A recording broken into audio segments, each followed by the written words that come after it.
La semaine dernière, le premier épisode de la série Moon Knight avait fait forte impression puisque voilà, on avait un premier épisode qui était très bon, qui était une très bonne mise en bouche.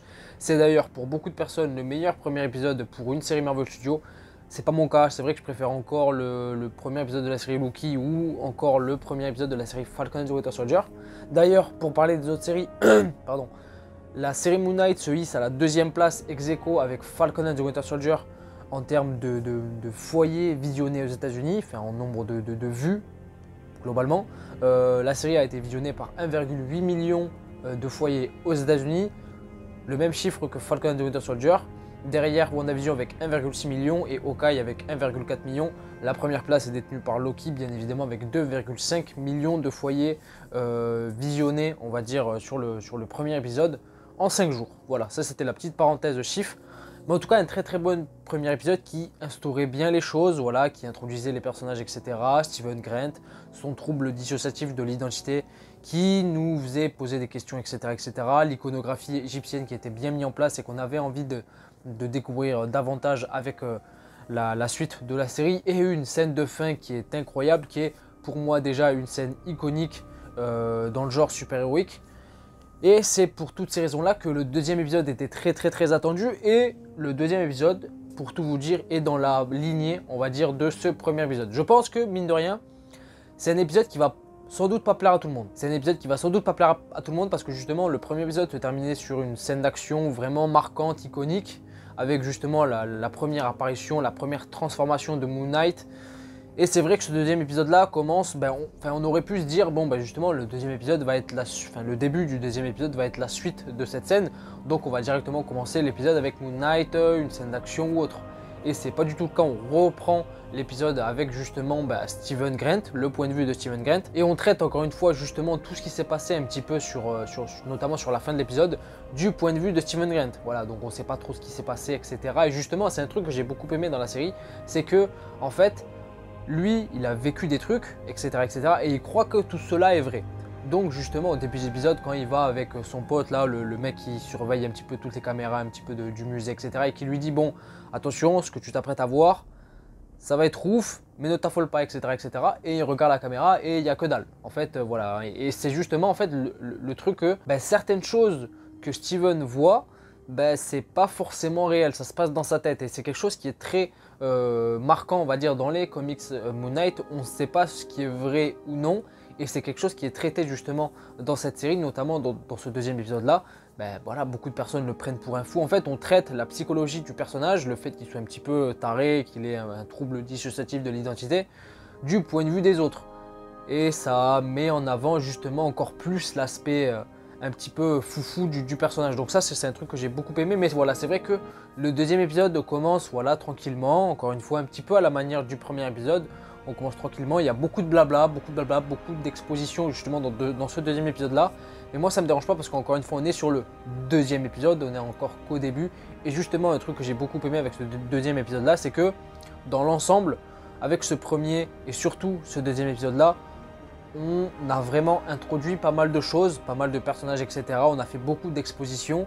Et justement, à partir de l'épisode prochain, je pense qu'on va vraiment se plonger au cœur de l'histoire, au cœur de l'intrigue. Et ça, c'est quelque chose qui me hype énormément, enfin une des choses qui me hype énormément pour la suite des épisodes. Je vais parler d'Oscar Isaac 2 secondes, donc l'acteur qui incarne justement le rôle principal de la série.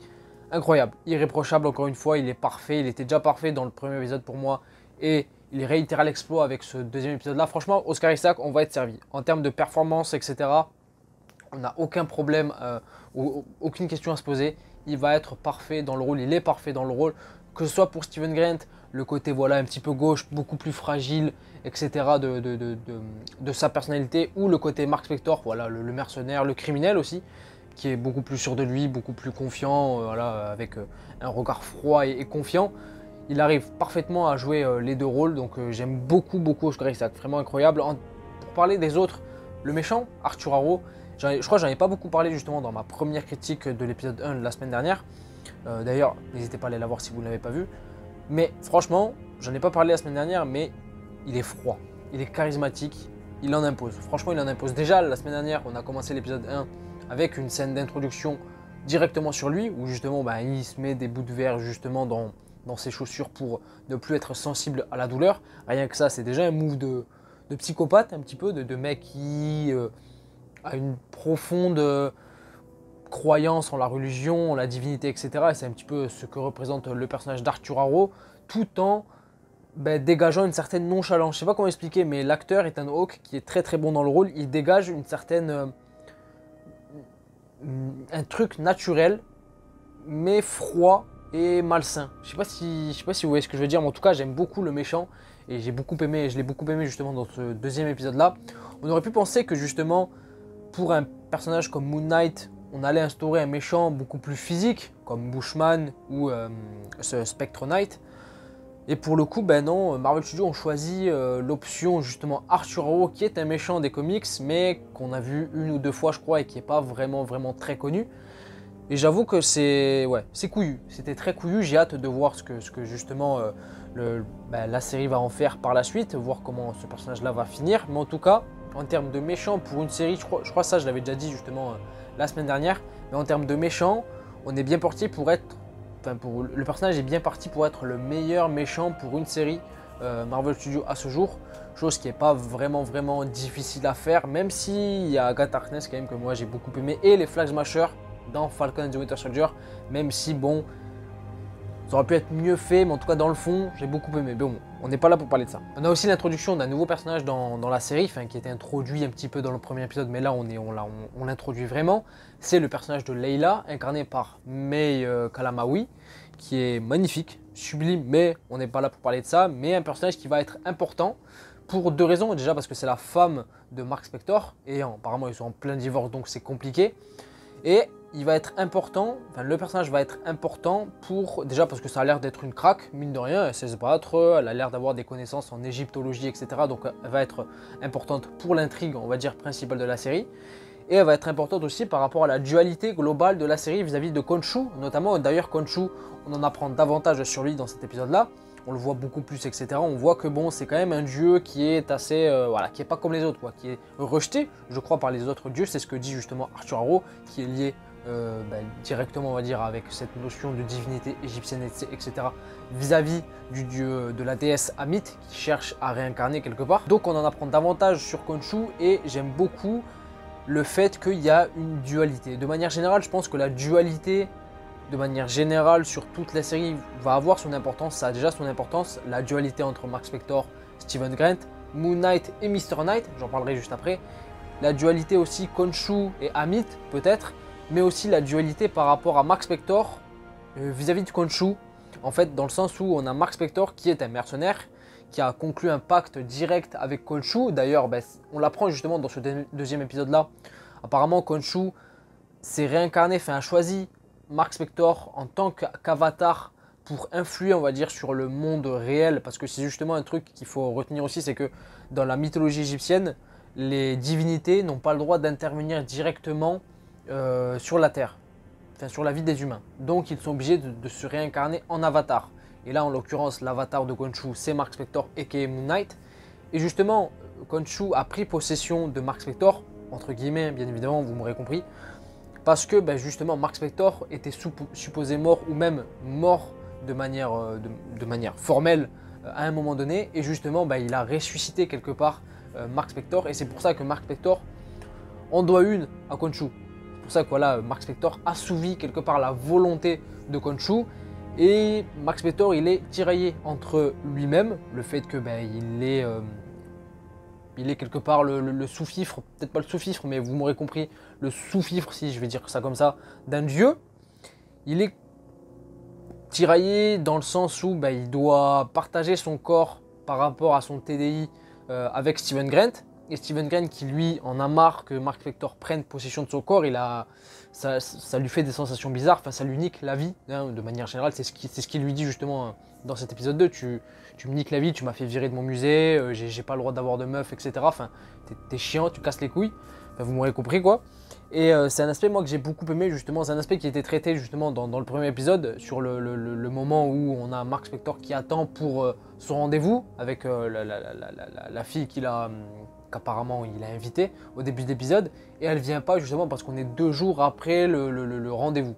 Et ça, ben, il avait plus pensé parce que justement, ça faisait 2 jours que Mark Spector avait pris possession de son corps. Il avait fait des trucs en Suisse, dans les Alpes, etc. Et justement, ben, Steven Grant, il ne savait pas lui parce que ben, justement, il a un trouble dissociatif de l'identité. C'était très très long ce que j'ai dit, mais en tout cas, voilà, j'aime beaucoup parce que ben, on a Mark Spector qui est tiraillé entre Khonshu, Steven Grant, le fait que Steven Grant en ait marre que Mark prenne possession de son corps et se réincarne en Khonshu, etc. Enfin, en Moon Knight, pardon. Donc, pour rassurer Steven, Mark lui dit que ben, c'est sa dernière mission après Khonshu, c'est terminé. Et de l'autre côté, on a Khonshu qui dit mais tu sais que si on se quitte par la suite, tu sais très bien qui je vais prendre comme prochain avatar, ce sera ta femme, Layla, et ça, c'est quelque chose que tu n'aimerais pas. Donc, on est sur quelque chose d'assez intéressant, je trouve, par rapport à cette dualité-là. Je ne sais pas si je me suis bien fait comprendre, j'espère. Mais voilà, c'est un aspect que moi j'aime beaucoup. En parlant de personnages, on a aussi l'introduction d'un personnage emblématique de la mythologie Moon Knight. C'est Mr. Knight qui fait sa première apparition justement dans ce premier épisode et qui est assez comique. Moi j'avoue, il m'a bien fait rire dans l'épisode, j'ai kiffé. Et Moon Knight, pour ceux qui ne, enfin Mr. Knight, pour ceux qui ne le savent pas, dans les comics, c'est un petit peu la version un petit peu plus édulcorée de Moon Knight. Voilà, moins violente, etc. Et là, c'est quelque chose qu'on voit, et c'est même la version Moon Knight de Steven Grant, quelque part. Donc voilà, un petit peu moins expérimenté, beaucoup plus drôle aussi, beaucoup plus comique. Comme je vous dis, moi, il m'a beaucoup fait rire justement dans l'épisode, et qui est très classe. C'est vrai qu'il est très classe, avec le costume, le masque, etc. Il y a vraiment une classe qui s'en dégage. Donc j'ai beaucoup aimé justement son introduction, et j'ai hâte d'en voir plus justement par la suite avec ce personnage. Et voilà, et après on va parler de Moon Knight. Moon Knight, j'ai beaucoup aimé sa scène où il se fait poursuivre justement par le chacal, où il saute de toit en toit. On a justement le fameux plan emblématique de Moon Knight, enfin du moins des trailers, avec Moon Knight qui saute d'un toit à un autre. Et justement dans les trailers, dans les TV spots, à chaque fois on avait ce plan de fin où il sautait pour former un espèce d'arc de cercle, et ça faisait le plus de Disney Plus à la fin. Et justement on l'a dans cette série, donc c'est cool. Et j'avoue que j'ai beaucoup aimé cette séquence parce que je sais pas, il y a quelque chose qui s'en dégageait. Le fait qu'il il court de toit en toit, il soit assez acrobate, etc. etc. Ça fait un petit peu Batman sur quelques aspects. Bien évidemment, Moon Knight est souvent comparé à Batman dans les comics.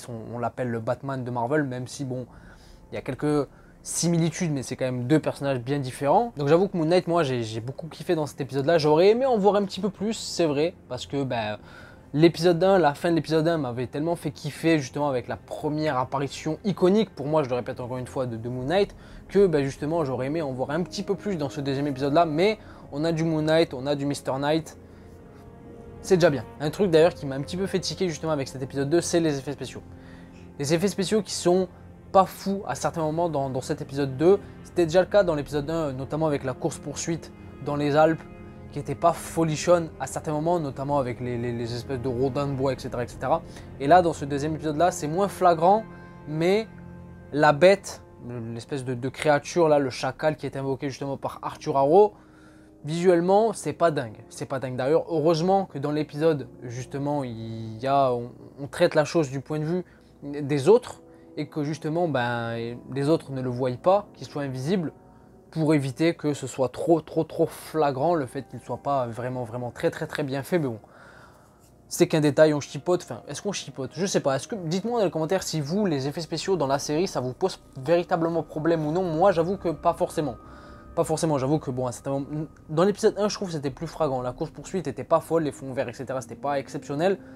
Là, dans ce deuxième épisode-là, c'est moins... Voilà, la bête, on la voit pas longtemps, c'est dans la nuit, donc voilà, c'est toujours plus facile de faire des effets spéciaux de nuit, parce qu'on voit moins de choses et il y a moins d'aspects de lumière à justement gérer. Moi, j'avoue, voilà, c'est pas un truc qui vraiment me fait sortir complètement de la série ou du film en général, mais je sais que pour beaucoup, c'est le cas, donc n'hésitez pas à me dire dans les commentaires si vous, ça vous a dérangé ou pas. Et j'aimerais parler de l'aspect violent, on va dire, de la série. La série est classée 16+, sur Disney+, mais c'est vrai que pour l'instant, c'était déjà le cas avec le premier épisode, et c'est aussi le cas pour moi avec ce deuxième épisode-là. La violence, on la voit pas vraiment, il n'y a pas vraiment encore de violence graphique qui différencie ce programme des autres en termes de violence. À part le chacal qui est justement empalé à la fin de l'épisode par Moon Knight. Bon, il finit quand même empalé, mais... Voilà, c'est pas vraiment de la violence graphique avec du sang, etc. Faudra attendre que Moon Knight affronte des humains. Faudra attendre que Moon Knight affronte des humains et qu'il les poignarde avec ses crochets, etc. pour voir si justement ce programme du MCU est plus violent que les autres. Nous verrons. Et d'ailleurs, je vais revenir un petit peu sur un truc. J'ai beaucoup aimé le moment où on a Khonshu qui expose davantage, on va dire, son passé, le passé de Mark Spector, le fait que justement Khonshu ait choisi Moon Knight comme avatar. Bref, j'en ai déjà parlé. Et ça fait référence justement, le fait qu'il soit mort et que Khonshu l'ait ressuscité, ça fait référence au premier épisode, au moment où Steven Grant arrive, c'est au début de l'épisode, Steven Grant arrive pour la première fois au musée et qu'il voit la petite fille, il lui parle de la mythologie égyptienne, etc. Et il lui dit justement qu'à un moment donné, il est face à une tombe égyptienne et il lui dit que justement à l'époque, on prenait un crochet, on enlevait tous les organes par le nez, sauf le cœur, pour que justement la personne soit jugée pure ou non, pour ensuite accéder au paradis en quelque sorte. Et justement, à partir de là, la petite fille lui répond, c'est pour ça, toi, ça n'a pas marché, parce que quand t'es mort, toi, ils t'ont rejeté parce que t'es pas quelqu'un de pur. Et Steven répond, mais non, je suis pas mort, etc., etc. Et ça fait sans doute référence au fait que Mark Spector soit déjà mort dans sa vie, et que justement, il a été ressuscité par Khonshu. C'était petite parenthèse. D'ailleurs, à un moment donné, dans ce deuxième épisode-là, on voit un QR code à l'écran, c'était au début de l'épisode, je crois. Scannez-le, vous aurez sans doute une petite surprise. Mais en tout cas, voilà. Deuxième épisode, très très bon, encore une fois dans la lignée pour moi du premier épisode. Est-ce que c'est un épisode qui est au-dessus du premier? Peut-être ouais, légèrement, mais on n'est pas encore sur un épisode vraiment marquant. Pour moi, il faudra sans doute, peut-être, d'après certaines rumeurs, etc., attendre l'épisode 4 pour avoir un grand épisode, mais ça n'enlève rien à la qualité de ces deux premiers épisodes qui sont très très bons pour moi, qui vendent vraiment quelque chose d'intéressant, d'assez original à tous les niveaux. Voilà, cette dualité entre Mark, Steven, le jeu d'acteur d'Oscar Isaac, toute l'iconographie égyptienne qui est faite justement dans cette série pour l'instant, et tout ce que ça annonce ensuite pour la suite globale de la série et du MCU, pourquoi pas, de manière générale. Mais en tout cas, voilà, j'ai beaucoup aimé ce deuxième épisode-là. N'hésitez pas, vous, à me dire dans les commentaires ce que vous avez aimé dans ce deuxième épisode-là, ce que vous n'avez pas aimé aussi. Est-ce que c'est un épisode que vous préférez au premier, etc., etc. Est-ce que Moon Knight s'annonce être la meilleure série Marvel Studios sortie à ce jour? Dites-moi tout ça dans les commentaires, faites-moi part un petit peu de vos théories, etc., etc. Pour ma part, je pense que pour la suite, on va surtout se concentrer sur Mark. On le voit justement avec la fin de cet épisode 2, on finit l'épisode sur Mark Spector, et je pense que pour la suite, on va dire, de la série, sur le prochain épisode et peut-être même le deuxième, les deux épisodes prochains, on pourrait se centrer davantage sur Mark, parce que c'est vrai que les deux premiers épisodes étaient surtout centrés sur le point de vue de Steven. Là, ce serait bien de changer un petit peu pour vraiment avancer dans l'intrigue de manière formelle et avancer aussi dans l'action, ce qui va sans doute être le cas justement parce qu'avec ces deux premiers épisodes-là, je le répète encore une fois, mais on a eu beaucoup d'expositions, assez pour vraiment poursuivre justement dans l'intrigue principale de la série. En tout cas, voilà, ça annonce vraiment quelque chose de très bon pour la suite. J'ai vraiment très hâte d'être à la semaine prochaine. Ça fait plaisir d'être, voilà, encore une fois dans une ère où on a une série Marvel qui sort semaine après semaine avec les épisodes, etc., etc. Voilà, je pense que j'ai tout dit. C'était Zino, je vous dis à la prochaine.